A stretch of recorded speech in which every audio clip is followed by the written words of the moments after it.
Hi friends, welcome back to tech by Chandu. ఈరోజు మనము ఈ వీడియోలో జావా 8లో ఉండే అనదర్ ఫీచర్ స్ట్రీమ్స్ ఏపీఐ గురించి నేను మీకు ఈ వీడియోలో ఎక్స్ప్లెయిన్ చేస్తాను. ఈ స్ట్రీమ్స్ ఏపీఐ అనేది మెయిన్గా మనకి కలెక్షన్స్కి అరేస్కి ఉపయోగిస్తాము. సో యూజింగ్ దీ stream APIs we can perform some operations which is very helpful in coding part. So that's why we have to learn these stream APIs in Java 8 for interview purpose and for coding purpose also. It is very helpful. So if you like the video, please like, share and subscribe to my channel Tech by Chandu and please comment below. So first one వచ్చేసి what are streams in Java 8? A stream is a sequence of objects that supports various methods to perform some operations on data. So for example ఒక లిస్ట్లో ఉండే data కానీ ఒక అరేస్లో ఉండే data కానీ అలాగే some of any data. So ఎప్పుడైతే మనం ఆ డేటాని ఒక స్ట్రీమ్లోకి పంపించి ఆ స్ట్రీమ్లో మనము కొన్ని ఆపరేషన్స్ని పర్ఫామ్ చేస్తాం.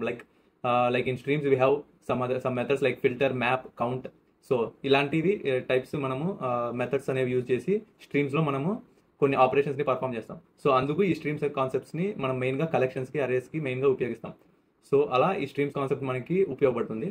సో మెయిన్గా ఈ స్ట్రీమ్స్ కాన్సెప్ట్ అనేది మనకి జావా 8 వర్షన్ ఎప్పుడైతే రిలీజ్ చేస్తారో అప్పుడు మనకి ఈ స్ట్రీమ్స్ కాన్సెప్ట్ మనకి ఇంట్రడ్యూస్ చేశారు. సో ఈ స్ట్రీమ్స్ కాన్సెప్ట్లో మనకి మెయిన్గా యూజ్ చేసేది అయితే కలెక్షన్స్ పార్ట్స్కి అలాగే అరేస్కి యూజ్ చేస్తాము. So using that methods which are inside in streams. So mainly streams will not store the data, they just process data from collections and arrays. I repeated it again. So streams don't store data, they just process data from collections. నేను ఇందాక మీకు చెప్పినట్టు కలెక్షన్స్ని arrays నుంచి data తీసుకొని స్ట్రీమ్లోకి పంపించి ఆ తర్వాత కొన్ని ఆపరేషన్స్ని పర్ఫామ్ చేస్తుంది. సో అలా పర్ఫామ్ చేసిన ఆపరేషన్స్ లాస్ట్లో మనము మళ్ళీ ఆ డేటాని మళ్ళీ గెట్ చేసుకుంటాము. Like using system dot out or else using some methods ఉంటాయి. కలెక్ట్ అని యూజ్ చేసి మనం దాన్ని అలాగే కలెక్ట్ అని యూజ్ చేసి మనం లిస్ట్లోకి కానీ, సెట్లోకి కానీ, మ్యాప్లోకి కానీ మళ్ళీ దాన్ని మనం పంపించుకోవచ్చు అలా. So this will help to right code in less steps and easy to read. So ఈజీగా రీడ్ చేయడానికి అలాగే తక్కువ కోడ్తోనే మనము ఎక్కువ లాజిక్ని రాయడానికి మనం ఈ స్ట్రీమ్స్ కాన్సెప్ట్ని ఉపయోగిస్తాము. సో ఇది మెయిన్గా స్ట్రీమ్స్ అనేది. సో నెక్స్ట్ వన్ వచ్చేసి హౌ స్ట్రీమ్స్ ఆర్ క్రియేటెడ్. స్ట్రీమ్స్ అనేవి ఎలా క్రియేట్ చేస్తారు? సో కలెక్షన్స్కి మనం ఎలా స్ట్రీమ్ అనేది క్రియేట్ చేసి ఆ స్ట్రీమ్ని యూజ్ చేసి మనము ఎలా పర్ఫామ్ చేయాలి ఆపరేషన్స్ అనేది అదొకటి. అలాగే అరేస్ని కూడా మనం యూజ్ చేయొచ్చు స్ట్రీమ్స్ అరేస్కి కూడా, అలాగే using stream dot of. So ఈ 3 ఆపరేషన్స్ని యూజ్ చేసి మనము స్ట్రీమ్స్ని మనం క్రియేట్ చేసుకోవచ్చు. So these are 3 types mainly used methods to create streams. So for example ఒక లిస్ట్ ఆఫ్ ఇంటీజర్స్ ఉన్నాయి. ఇవి లిస్ట్ ఆఫ్ ఇంటీజర్స్. సో దీనిని మనము ఒకవేళ స్ట్రీమ్లో కన్వర్ట్ చేయాలి అనుకుంటే so num dot stream of ఇలా మనం క్రియేట్ చేస్తాం. Num dot stream of. So num dot stream of. So list of ఇంటీజర్స్ని మనం స్ట్రీమ్లో కన్వర్ట్ చేయాలనుకుంటే ఒక స్ట్రీమ్ అనేది క్రియేట్ చేసుకొని ఒక ఆబ్జెక్ట్ క్రియేట్ చేసుకొని నమ్ డాట్ స్ట్రీమ్ అని మనం యూజ్ చేసుకోవాలి. సో అలా మనము లిస్ట్ ఆఫ్ ఇంటీజర్స్ ఉన్నప్పుడు మనం ఒక స్ట్రీమ్ని క్రియేట్ చేసుకోవాలనుకుంటే ఇలా క్రియేట్ చేసుకోవచ్చు. అదే అరేస్ కానీ ఉంటే for example if arrays are there means so ఇలా మనకి స్ట్రింగ్ అరేస్ ఉన్నాయి. సో దీనికి మళ్ళీ మనము ఇలా arrays dot stream of names అనేది మనము క్రియేట్ చేసుకుంటాము for arrays. So first list of ఇంటీజర్స్కి డైరెక్ట్గా మనము ఆ యొక్క రెఫరెన్స్ వేరియబుల్ని తీసుకొని reference dot num dot stream అనేది డైరెక్ట్ ఇచ్చేస్తే మనకి ఆ స్ట్రీమ్ క్రియేట్ అయిపోతుంది. ఏది లిస్ట్ ఆఫ్ ఇంటీజర్స్కి, అదే కలెక్షన్స్లో మనం యూజ్ చేస్తే. దాని తర్వాత స్ట్రింగ్ ఆఫ్ అరేస్ టాపిక్స్లో సో స్ట్రింగ్స్ వాల్యూస్ ఇచ్చాను. సో అలా దీనికి మనము arrays dot stream of APS అనేది ఉపయోగిస్తే మనకి స్ట్రీమ్స్ క్రియేట్ అవుతాయి. సో ఎప్పుడు అరేస్ ఉపయోగించినప్పుడు. సో ఇలా కూడా మనము స్ట్రీమ్ని క్రియేట్ చేసుకోవచ్చు. స్ట్రీమ్ డాట్ ఆఫ్ అనే మెథడ్ని కూడా యూజ్ చేసుకొని మనము స్ట్రీమ్స్ని క్రియేట్ చేసుకోవచ్చు. లైక్ డైరెక్ట్గా వాల్యూస్ అనేవి మనము ఇచ్చేస్తాం లోపలే. సో ఇవి 3 టైప్స్ మనము స్ట్రీమ్స్ని క్రియేట్ చేయడానికి. ఫర్ కలెక్షన్ పార్ట్కి ఇలా క్రియేట్ చేస్తాము. డైరెక్ట్గా రెఫరెన్స్ వేరియబుల్ తీసుకొని డాట్ స్ట్రీమ్ అని అప్లై చేస్తాము. దాని తర్వాత ఫర్ అరేస్ డాట్ స్ట్రీమ్ అనేది క్రియేట్ చేస్తాము. స్ట్రీమ్ ఆఫ్ నేమ్స్ ఏదైతే రెఫరెన్స్ ఉందో ఆ నేమ్స్ తీసుకొని, అలాగే స్ట్రీమ్ డాట్ ఆఫ్ వాల్యూస్ అనేవి ఆ బ్రాకెట్స్లో ఇచ్చేస్తాము. ఇలా మనం 3 టైప్స్లో మనం స్ట్రీమ్స్ అనేవి క్రియేట్ చేసుకోవచ్చు. So this is how to create streams for collections, for arrays and using stream dot of. So next one వచ్చేసి flow of streams or pipeline. So ఒక పైప్లైన్ అనేది మెయింటైన్ చేయాలి ఈ స్ట్రీమ్స్ కాన్సెప్ట్లో, స్ట్రీమ్స్ ఏపీఐలో. So మెయిన్గా first అనేది ఒక కలెక్షన్ కానీ లేదా ఆర్ అరేస్ కానీ ఉంటే వాటిని మనం స్ట్రీమ్లో కన్వర్ట్ చేయాలి. ఎలా మనం ఆల్రెడీ చెక్ చేసాం. సో ఫర్ కలెక్షన్స్కి మనం డైరెక్ట్గా రెఫరెన్స్ వేరియబుల్ తీసుకొని డాట్ స్ట్రీమ్ అని అప్లై చేస్తే మనకి డైరెక్ట్ స్ట్రీమ్ అనేది క్రియేట్ అవుతుంది. ఏది ఆ కలెక్షన్ పార్ట్కి list of what ever the data type. So దాని తర్వాత అదే అరేస్కి అయితే మనం arrays dot stream of what ever the reference variable అది తీసుకొని మనము ఆ స్ట్రీమ్ పైప్ లైన్ని మనం క్రియేట్ చేస్తాం. సో ఫస్ట్ వచ్చేసి కలెక్షన్స్ కానీ అరేస్ కానీ ఉన్నప్పుడు మనము ఒక స్ట్రీమ్ అనేది క్రియేట్ చేసిన తర్వాత దాని తర్వాత ఇంటర్మీడియట్ ఆపరేషన్స్ని పర్ఫామ్ చేయాలి.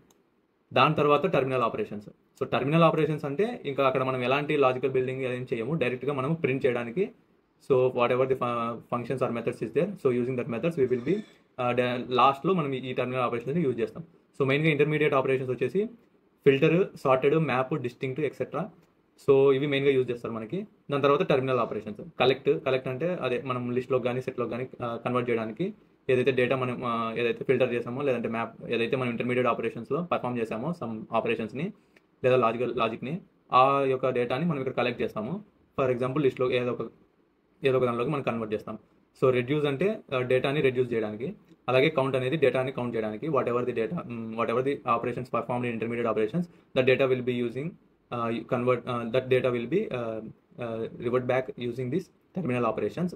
So these are some terminal operations. So ఇప్పుడు మనము ఎలా స్ట్రీమ్స్ మెథడ్స్ అనేవి ఎలా ఉపయోగపడతాయో నేను మీకు ఎక్స్ప్లెయిన్ చేస్తాను. లాస్ట్లో ఒక కంబైన్డ్ వే ఆఫ్ నేను మీకు ఈ స్ట్రీమ్స్ని మొత్తం ఒకే కోడ్లో ఎలా యూజ్ చేస్తారు అనే దాన్ని కూడా నేను మీకు చూపిస్తాను. So mostly used methods are in streams are first one వచ్చేసి ఫిల్టర్ అనేది మనకి used for filter the elements based on condition. ఒక కండిషన్ ప్రకారంగా మనకి ఫిల్టర్ చేస్తుంది. సో లాస్ట్కి మనకి డేటా అనేది మనకి ఎప్పుడైతే మనం ఫస్ట్లో సెండ్ చేసిన డేటాకి లాస్ట్ సెండ్ చేసిన డేటాకి సో డిఫరెన్స్ ఉంటుంది. సో ఎందుకంటే ఫిల్టర్ చేస్తున్నాం కాబట్టి. So whatever the data is filtered like the data will B not at the end same. So ఎప్పుడైతే మనం సెండ్ చేసిన డేటా ఒక 10 వాల్యూస్ అనే డేటాని మనం సెండ్ చేసామో లాస్ట్కి వచ్చేసరికి మనం ఫిల్టర్ చేస్తున్నాం కాబట్టి లాస్ట్కి డేటా వచ్చేసి తక్కువగానే ఉంటుంది. సో అలా ఫిల్టరింగ్ చేస్తాము. Map use to transform elements. So ఏదైతే మనం డేటా ఇస్తామో ఆ డేటాకి ఏదైతే మనం కొన్ని పర్ఫామ్ చేస్తామో ఆపరేషన్స్ని లాస్ట్కి డేటా కూడా ఆ పర్ఫామ్ చేసిన ఆపరేషన్స్తో మనకి సేమ్ నెంబర్ ఆఫ్ ఎలిమెంట్స్ ఏవైతే మనం సెండ్ చేసామో అదే నెంబర్ ఆఫ్ ఎలిమెంట్స్ని లాస్ట్లో మనకి గెట్ చేసుకోవాలి. లాస్ట్లో మనకి వస్తుంది రిజల్ట్ అనేది. But what ever the function we have like the operation we have used for that elements. So అలా మ్యాప్ అనేది ఉపయోగిస్తాము. సో ఫర్ ఎగ్జాంపుల్ నేను మీకు ఇక్కడ ఫస్ట్ ఫిల్టర్ చూపిస్తాను, నేను మీకు ఎక్స్ప్లెయిన్ చేస్తాను. సో లిస్ట్ ఆఫ్ ఇంటీజర్ ఉంది, నమ్ వాల్యూస్ ఇస్తున్నాను. లిస్ట్ ఆఫ్ ఇంటీజర్స్ దీనికి మనము ఫిల్టర్ యాడ్ చేయాలి. So num dot stream. So నేను చెప్పినట్టే కలెక్షన్స్ పార్ట్లో మనము డైరెక్ట్గా రెఫరెన్స్ వేరియబుల్ తీసుకొని డాట్ స్ట్రీమ్ అని మనం అప్లై చేసినప్పుడు అది స్ట్రీమ్స్లో కన్వర్ట్ అవుతుంది. సో డాట్ స్ట్రీమ్ డాట్ ఫిల్టర్లో మనకి ప్రెడికేట్ అనేది యూజ్ చేస్తారు. సో ప్రెడికేట్ అంటే మీకు తెలిసిందే కదా. సో అదొక ఫంక్షనల్ ఇంటర్ఫేసెస్. నేను మీకు ఫంక్షనల్ ఇంటర్ఫేసెస్ కూడా నేను మీకు ఎక్స్ప్లెయిన్ చేశాను. If you want that video I will give that video in my description. So you can checkout. So అప్పుడు మీకు అది ఎలా వర్క్ అవుతుందో తెలుస్తుంది. ప్రెడికేట్ అనేది అదొక ఫంక్షనల్ ఇంటర్ఫేసెస్. సో ఇప్పుడు లోపల మనము ఏదైతే నమ్ వాల్యూస్ ఉన్నాయో మనము ఫిల్టర్ చేస్తున్నాము యూజింగ్ లాంబ్డా ఎక్స్ప్రెషన్స్. సో ఇలా నేను ఇక్కడ ఫర్ ఈచ్ అనేది యూజ్ చేశాను. సో ఫర్ ఈచ్ అనేది నేను మీకు ఇంకా ఎక్స్ప్లెయిన్ చేయలేదు. సో ఈ ఫర్ ఈచ్ అనేది జస్ట్ మనకి ఏవైతే వాల్యూస్ అవి మనకి వస్తున్నాయో ఈ ఫిల్టర్ దాంట్లో ఏవైతే n గ్రేటర్ దాన్ 4 ఉన్నాయో సో n గ్రేటర్ దాన్ 4 ఉండే వాల్యూస్ అనేవి అన్నీ మనకి ఇక్కడ ప్రింట్ అవుతాయి. సో అలా ఫర్ ఎగ్జాంపుల్ మనం ఈ ఫర్ లూప్ అనేది యూజ్ చేస్తాం కదా. సో అలానే ఈ ఫర్ ఈచ్ కూడా వర్క్ అవుతుంది. సో ఈ ఫర్ ఈచ్ కాన్సెప్ట్ కూడా నేను మీకు మళ్ళీ నెక్స్ట్ వీడియోలో నేను మీకు నీట్గా ఎక్స్ప్లెయిన్ చేస్తాను. సో ఇది మీకు తెలిసిందే method reference. So system dot out double is to print LN. So ఇది మెథడ్ రెఫరెన్స్ ఇక్కడ యూజ్ చేశాను. సో ఇప్పుడు రన్ చేస్తాను. సో ఏవైతే గ్రేటర్ దాన్ 4 ఉన్నాయో అవన్నీ 5, 6, 7, 8, 9, 10 అన్ని ప్రింట్ అయిపోయాయి. సో ఇలా ఫిల్టర్ అనే మెథడ్ని యూజ్ చేస్తారు. సో నెక్స్ట్ వన్ వచ్చేసి మ్యాప్.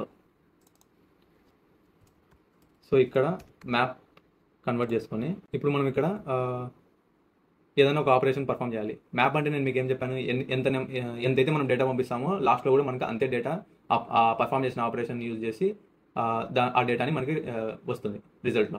సో సేమ్ అలాగే ఇక్కడ n dot equals of 4. So ఏదైతే ఈక్వల్ టు 4 ఉందో అది నాకు ఇక్కడ ప్రింట్ అవుతుంది.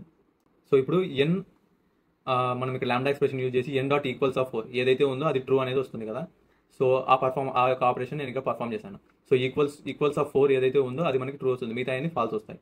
సో అలా డేటా మనం ఎంతైతే మనము డేటా అనేది సెండ్ చేసామో ఆ డేటా అన్నిటికీ ఆ ఫంక్షన్ అనేది ఆ యొక్క ఆపరేషన్ పర్ఫామ్ అయ్యి, సో ఎక్కడైతే మనకి అది ట్రూ అయిందో మనకి అకార్డింగ్ టు దట్ మనం ఏదైతే ఆపరేషన్ పర్ఫామ్ చేసామో ఆ 4 అనేది ఎక్కడ ఉందో అది ట్రూ వచ్చి మిగతా అన్ని ఫాల్స్ వచ్చాయి. ఫర్ ఎగ్జాంపుల్ మ్యాప్స్లోనే మనం ఒకవేళ లిస్ట్ ఆఫ్ స్ట్రింగ్స్ ఇచ్చామనుకో, సో లిస్ట్ ఆఫ్ స్ట్రింగ్స్లో నేను మీకు టెక్ బై చంద్రకాంత్ అనేది కొన్ని లిస్ట్ ఆఫ్ స్ట్రింగ్స్ ఇచ్చాను. సో అందులో ఎన్ డాట్ ఒకవేళ నేను టు అప్పర్ కేస్లోకి మార్చాలనుకుంటున్నాను, సో అప్పర్ కేస్ అనేది ఉపయోగిస్తాను. సో మ్యాప్ అనే మెథడ్ని యూజ్ చేస్తున్నాను. సో ఇప్పుడు ప్రింట్ చేస్తున్నాను. సో ప్రతి ఒక్క వాల్యూ మనకి ఇక్కడ అప్పర్ కేస్లోకి మారింది. సో ఇలా మ్యాప్స్ అనేవి యూజ్ చేస్తాము. అలాగే నెక్స్ట్ వచ్చేసి సో సార్టెడ్ మెథడ్ అనేది మనకి బై డిఫాల్ట్గా ఇక్కడ అసెండింగ్ ఆర్డర్లోనే మనకి ప్రింట్ అవుతుంది. సో సార్టెడ్ మెథడ్ డైరెక్ట్లీ మనం యూజ్ చేసుకోవచ్చు. ఏదైనా లిస్ట్లో కానీ మామూలుగా అరేస్లో కానీ మనము సార్టెడ్ మెథడ్ యూజ్ చేస్తే మనకి ఇక్కడ డైరెక్ట్గా అదే మనకి అసెండింగ్ ఆర్డర్లో ప్రింట్ అవుతుంది. సో ఇక్కడ మనం అరేస్ స్ట్రింగ్స్ అనేవి తీసుకున్నాం కదా, సో ఇక్కడ మనము ఒకసారి ఇంటీజర్లో తీసుకుందాం, మనకి మీకు కరెక్ట్గా అర్థమవుతుంది. సో ఇక్కడ నేను వాల్యూస్ అనేవి సార్ట్ చేయడానికి మనకి సో ఇప్పుడు సార్ట్ చేయడానికి సార్టెడ్ మెథడ్ అనేది ఉంటుంది. సో సార్టెడ్ మెథడ్ అనేది యూజ్ చేసి మనం ఇక్కడ సార్ట్ చేస్తాము. సో ఇది కూడా మనకి అన్ని అసెండింగ్ ఆర్డర్లో మనకి ప్రింట్ అవుతుంది. 1 2 3 4 5 ఎలా అయితే మనకి వాల్యూస్ మనం ఇక్కడ జంబ్లింగ్ ఇచ్చాం కదా, సో అవి సార్టెడ్ మేనర్లో మనకి అసెండింగ్ ఆర్డర్లో ప్రింట్ అవుతాయి. సో ఫర్ ఎగ్జాంపుల్ 3 సో ఇన్ని డిస్టింక్ట్ అంటే ఏం లేదు, డూప్లికేట్ వాల్యూస్ అనేవి లోపల ఉండేవి తీసేస్తుంది. సో అది డిస్టింక్ట్ తీసేసి మనకి ప్రింట్ చేస్తుంది. ఏవైతే వాల్యూస్ తీసేస్తుందో అది తీసేసి మిగతా అన్ని ప్రింట్ చేస్తుంది. 3 అనేది నేను మీకు చాలాసార్లు ఇచ్చాను, బట్ ఇక్కడ 3 అనేది ఒకసారి ప్రింట్ అయింది. So for that purpose distinct is use. Limit skip. So limit వచ్చేసి నేను మీకు ఆల్రెడీ ఇక్కడ సో సార్టెడ్ అయిపోయింది, sort of elements. Next distinct అయిపోయింది, removes duplicate elements. Next limit get first n elements. So dot limit of 5. So 5 elements కావాలి నాకు. First n elements ఏవైతే ఉన్నాయో సో ఫస్ట్ 5 ఎలిమెంట్స్ మనకి ఇక్కడ ప్రింట్ అవుతాయి లిమిట్ అంటే. So dot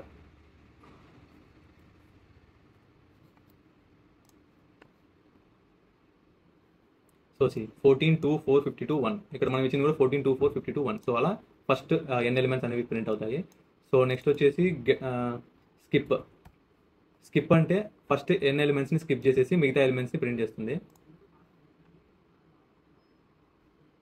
7 8 9 3 3 3 3. So first 5 ఎలిమెంట్స్ని skip చేసేసి లాస్ట్లో ఉండే మిగతా ఎలిమెంట్స్ని అక్కడ నుంచి మిగతా ఎలిమెంట్స్ అన్నింటిని ప్రింట్ చేస్తుంది. అలా స్కిప్ అనేది కూడా యూజ్ చేస్తాము. Removes first n elements skip. Next count returns the number of elements after processing. So ఏదైతే ప్రాసెసింగ్ అవుతుందో దాని తర్వాత సో ఇప్పుడు నేను ఇక్కడ filter for example filter apply చేస్తాను. Filter of so n% of 2 = 0 ఏవైతే ఉన్నాయో అవి ఎన్ని ఉన్నాయో అనేవి నేను డాట్ కౌంట్ చేస్తున్నాను. మనకి కౌంట్ అనేది వస్తుంది. ఏవైతే డివైడెడ్ బై 2 అవుతాయో డివిజిబుల్ బై 2 = 0 అవుతాయో అదొకటి మనకి ఇక్కడ ప్రింట్ అవుతుంది. సో ఏవైతే డివిజిబుల్ బై %of 2 = 0 ఉంటాయో అవన్నీ కౌంట్ 5 ఉన్నాయి. అంటే ఇక్కడ 5 నెంబర్స్ అనేవి మనకి ఇక్కడ = 0 వస్తున్నాయి ఎప్పుడైతే మనం 2 ఇక్కడ %of 2 చేస్తాము. సో అవి కౌంట్ ఇస్తుంది. దానికి రిజల్ట్ మనం ఇక్కడ system.out మనం ఇక్కడ ప్రింట్ చేస్తున్నాం. సో నెక్స్ట్ వచ్చేసి collect convert stream back to list set or map. So ఏదైతే మనము మళ్ళీ లిస్ట్లో కానీ లేదంటే సెట్ కానీ మ్యాప్లో కానీ మనం కన్వర్ట్ చేయాలి అనుకుంటే సో ఇనిషియల్గా దాన్ని మనము ఇనిషియలైజ్ చేస్తాము list of integers of result. So దాని తర్వాత collectors.toList అనేది మనము కలెక్ట్ ఆఫ్ ఏదైతే మనం %of 2 = 0 చేసి ఆ వాల్యూస్ అనేవన్నీ మనకి ఒక లిస్ట్లోకి రావాలి అనుకుంటే మనము ఇలా కలెక్ట్ ఆఫ్ collectors.toList అనేది యూజ్ చేసి system.out what ever the assign variable ఆ వేరియబుల్ని అసైన్ చేస్తే మనకి ఏవైతే వాల్యూస్ %of 2 = 0 అయినాయో 14 2 4 52 8 ఇవి ప్రింట్ అవుతాయి. సో ఇలా కలెక్ట్ అనేది మనకి ఉపయోగపడుతుంది. ఇవి స్ట్రీమ్స్లో మనకి మెయిన్గా యూజ్ చేసే మెథడ్స్. సో వీటిని యూజ్ చేసే మనము స్ట్రీమ్స్ కాన్సెప్ట్స్లో మనము కోడింగ్ ఎప్పుడైనా కలెక్షన్స్ కానీ ఫర్ ఎగ్జాంపుల్ మనము హెవీ కోడ్ యూజ్ చేయకుండా లైట్ కోడ్తో so clean code which is very easy to right. So for that purpose the streams API is used mainly. Streams API overview వచ్చేసి ఇది. So that's all about the overview of the Stream API in Java 8. If you like the content in this video, please like, share and subscribe to my channel. And please comment below if you like the video. Thank you for watching. See you in the next video.